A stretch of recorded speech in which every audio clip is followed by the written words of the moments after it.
শীতকালীন সবজি লাউ দিয়ে চিংড়ি মাছ আমার ভীষণ পছন্দের একটা তরকারি।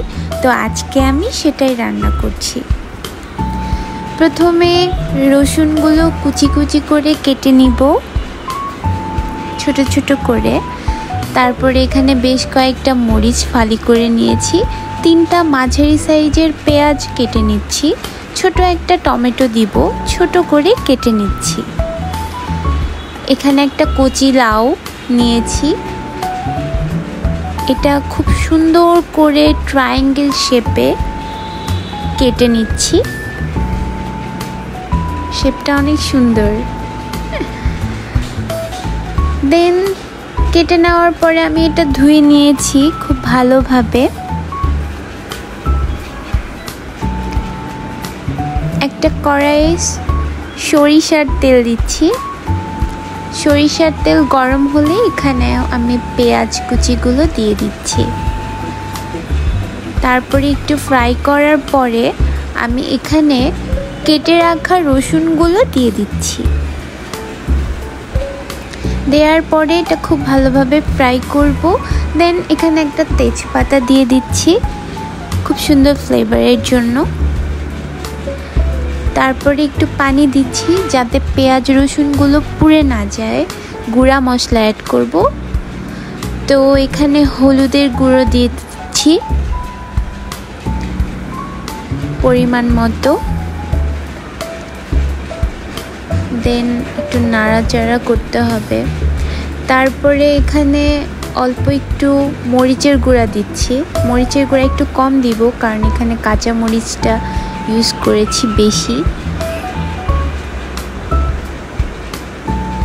তারপর এখানে একটু জিরার গুঁড়া দিব, এটা হচ্ছে ভেজে রাখা জিরার গুঁড়া। দেওয়ার পরে খুব ভালোভাবে এটাকে মিক্স করে একটু কষাবো। তারপরে এখানে লবণ দিচ্ছি স্বাদ মতো। লবণ তো দিতেই হবে। দেন এখানে কেটে রাখা টমেটোটা দিয়ে দিচ্ছি। ওয়াও, রেড কালার, দেখতেই অনেক সুন্দর লাগছে। তারপরে টমেটো দেওয়ার পরে একটু কষাতে হবে।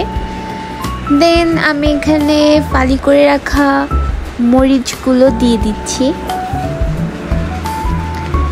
দেওয়ার পরে এটা খুব ভালোভাবে নাড়াচাড়া করে কষাতে হবে।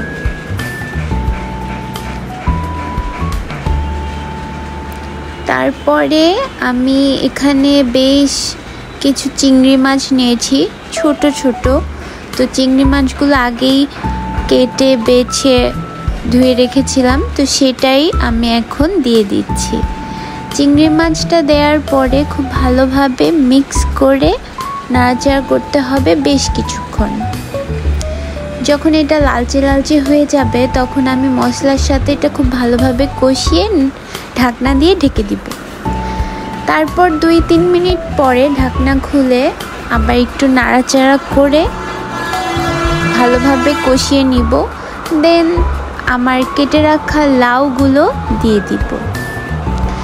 খুব ভালোভাবে কেয়ারফুলি দিয়ে এটাকে খুব ভালোভাবে মিক্স করতে হবে।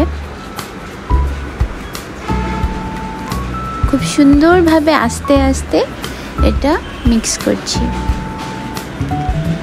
এটা ভালোভাবে মিক্স করা হলে ঢাকনা দিয়ে ঢেকে দিব। ঢাকনা দিয়ে ঢেকে দেওয়ার কারণে কিছুক্ষণ পর এটার মধ্যে থেকে পানি বের হবে, লাউয়ের পানি। তো সেই পানিটা লাউ থেকে বের হলে লাউ অটোমেটিকলি ওখান থেকেই সিদ্ধ হয়ে যাবে।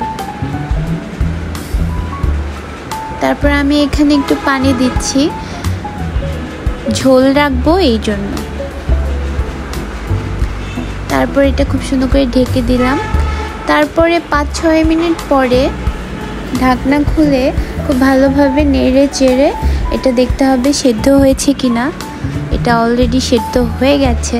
তারপরে আমি কেটে রাখা ধনেপাতা কুচি দিয়ে দিচ্ছি। ধনেপাতা কুচি দেওয়ার পরপরই প্রায় 1 মিনিট পরেই চুলাটা অফ করে দিয়েছি। ব্যাস রেডি আমার মজাদার লাউ দিয়ে চিংড়ি। শীতকালে কিন্তু এটা খেতে এত মজা, শীতকাল না সবকালেই খেতে এটা মজা। সো রেডি হয়ে গেল। Thank you.